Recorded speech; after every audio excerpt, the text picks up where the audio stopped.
welcome to the Research Works podcast, live from the European Academy of Childhood Disability Conference 2024 in Bruges, Belgium. Join us for interviews with keynote speakers, world-renowned researchers and clinicians, and behind-the-scenes stories from one of the great paediatric conferences in the world. Well, I have to say I am pretty starstruck at the moment. I am speaking with someone that I have looked up to, read all their papers about, have attended courses on. Lieber, hello and welcome. Hello, welcome.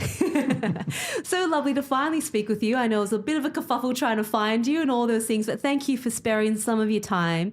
Your time is always very, very valuable. So we're going to get stuck straight into it because whenever people mention your name, obviously we're going to talk about muscle. And if we want updates on where the latest research is on muscle, I feel like the best source is to talk with you. So Sure. Big opening question, where are we up to? What's happening in muscle? So I think there are a couple of new areas. I think in general, there's consensus that muscles from kids with cerebral palsy and probably maybe even patients with upper motor neuron lesions, the muscles have trouble growing. Yeah. And I think that's what's leading to the contractures. The big unanswered question is, how does a brain injury lead to a primary muscle problem? Yes.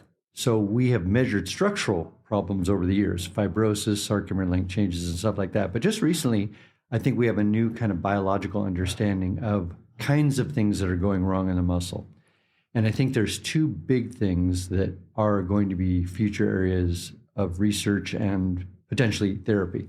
Right. The biggest one, I think, is this whole idea of muscle stem cells in cerebral palsy. Have you heard that story? Yes, I've heard that. Please go into it. So a couple of colleagues of mine and I, a few years ago, published a paper showing that in kids who have contractures, and that's where most of our data comes from because they have surgery, kids who have contractures have a lower number of muscle stem cells compared to kids who don't. And that's bad because you need stem cells for muscles to grow, to adapt, to recover, to remodel. Yep.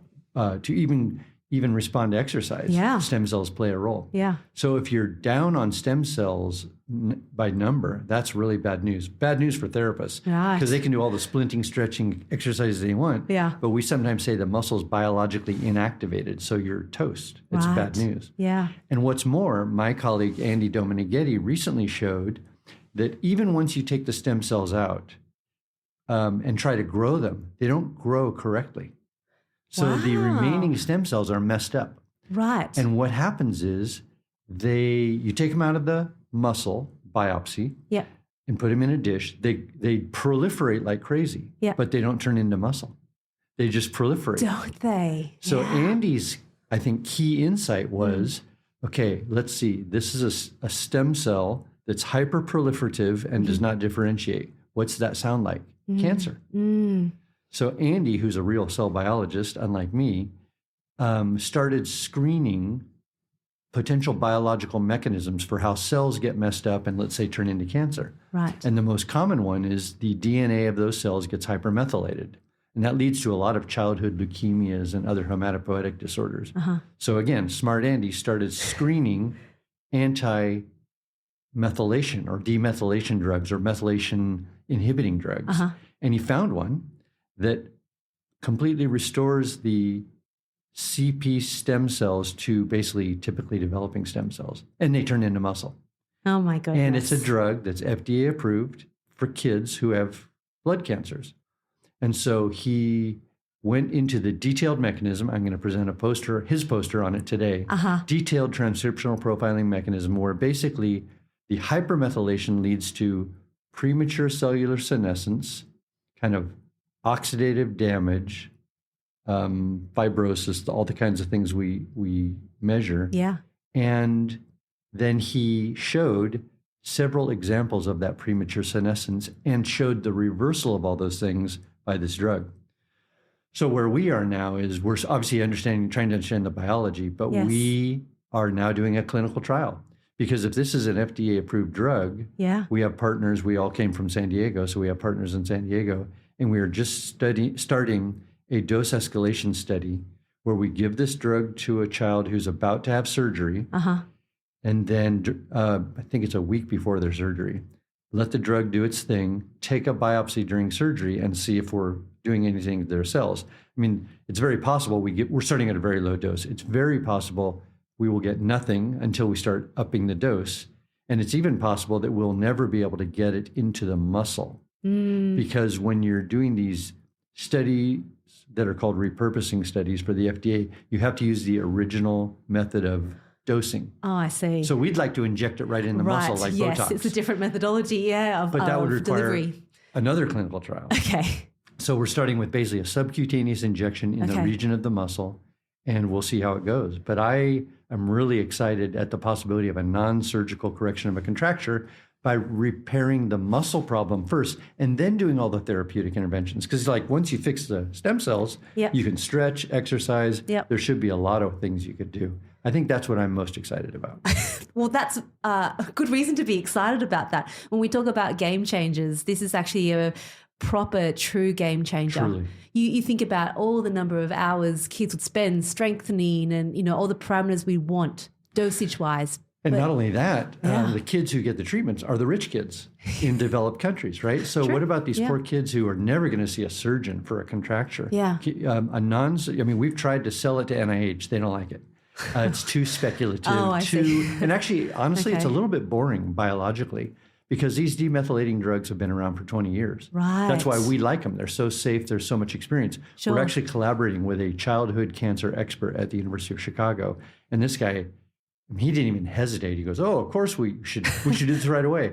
But we talked to the orthopedic surgeons who have never seen an anti-cancer drug, and they go, "I don't think so. Wow. I don't think you're going to inject my kid." Yes. Because there are obviously side effects of anemia and things like that. Okay. But for us, it really is a game changer, a potential game changer. So we've gotten funding from actually the LSAS Foundation, who you've heard of here. Just spoke to them. Some of them. We've gotten money from a foundation in Chicago called Cures Within Reach, drug repurposing.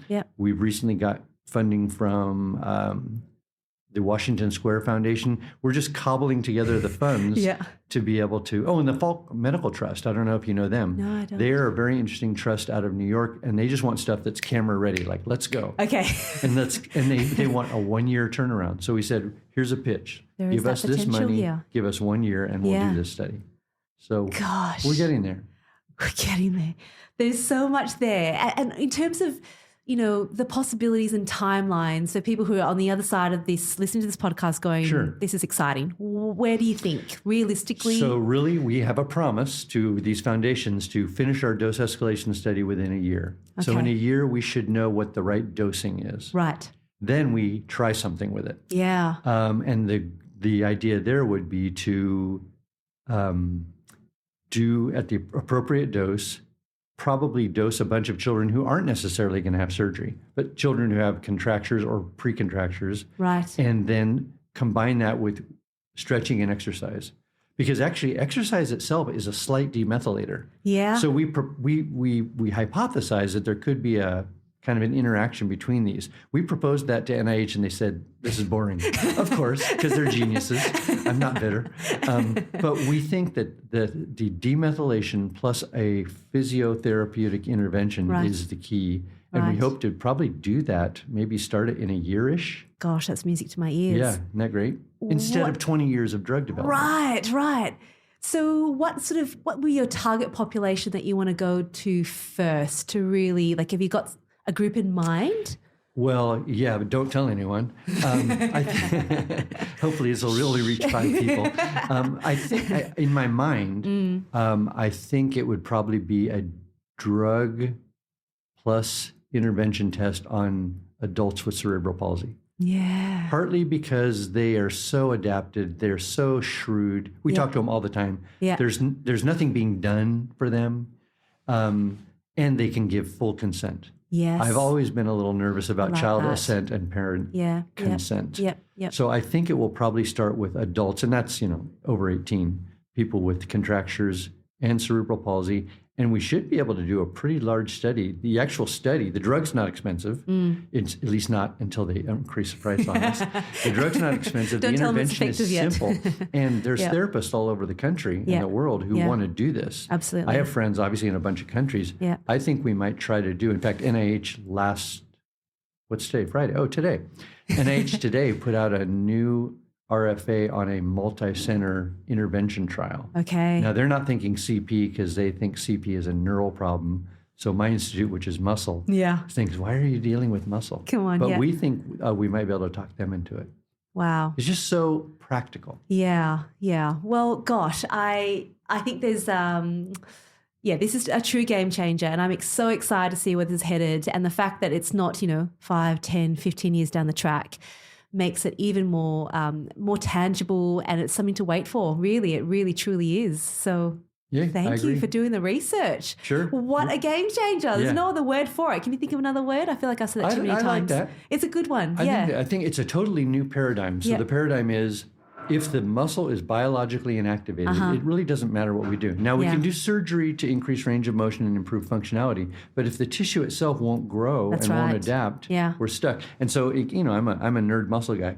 My brain is always saying, like, how do muscles adapt? Yes. That's a different question than how do muscles in children with CP adapt? Yes. And I will tell you, we have a really good collaborator in the stroke space where we're getting a lot of muscle. Yeah. We see a lot of these same effects in muscles from stroke patients. Yeah. So it's not just that, and this is really speculative, but it's not just that muscles won't grow, because we think if children with CP are growing, their bones are growing, stretching the muscles, maybe the muscles can't go along with it. Yeah. But people with strokes are not growing, and yet they can get contractures too. Yeah. They do, right? Yeah. So there is some internal thing in the muscle that's not only not growing, but it's actually kind of trying to shorten. Yeah. There's a constant pressure to try to shorten. Yeah. So this might be something that would affect stroke patients, which would then increase the market tremendously and get us lots of research grants. Yes, fantastic. I mean, that's where we need to head, right? Totally. And I think when I've been talking to so many different researchers in different areas, there has been this big shift. Maybe it's more technology, maybe because we've done so much research now, we're at this place where we're looking at more of the root cause rather than symptomatic treatment. And I mean, honestly, practically, it was funding. Yeah. So I remember vividly the day in 1997 when the chair of orthopedic surgery at Sahlgrenska University in Gothenburg told us, you should start looking at kids who have cerebral palsy. And I told my buddy, Jan Frieden, who's the hand surgeon, we know nothing about cerebral palsy. We can't do this. And she said, I think you really ought to do it. And I said to Jan, okay, let's take a look. And we didn't have any money to support it. We had this laser tool to measure sarcomeres. And when we looked, we instantaneously knew that the changes in that muscle were unlike anything we'd ever seen. And we've been doing it for 25 years. Yeah. So I remember saying to him in the OR, this is a gold mine because there's nothing like this in the world. Yeah. And we've just kept cobbling support for it, recruiting people like Sudarshan Dayanidhi, Andy Dominighetti. Sudarshan was a PT. I know. I was he was fine. What a change. But Andy was a regular old cell biologist. Wow. And he has turned into a great CP biologist. So there really, I'm sure you hear it all the time, there just isn't the support. So we beg, borrow, and steal to make it happen. And now I hope it works. And then we'll just say, it worked.